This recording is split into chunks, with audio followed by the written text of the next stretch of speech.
So guys, for the first step, you want to go to the link which will be down below in the description to download DirectX End User Runtime Web Installer. And now once you're on this, you want to scroll down, choose your language, and then click on download. Now once that's been downloaded, you want to click on it. And now once this comes up, you want to click on yes.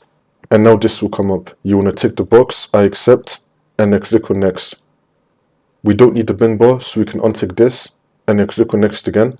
It's now going to start initializing. Wait for this to load. And now once that loads up, you want to click on next.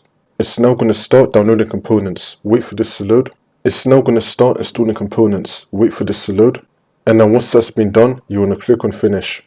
For the next step, you want to go to search and type in check for updates. Click on it. And now once you're on this, you want to click on check for updates. Make sure that your computer is fully up to date. For the last step, you want to restart your computer.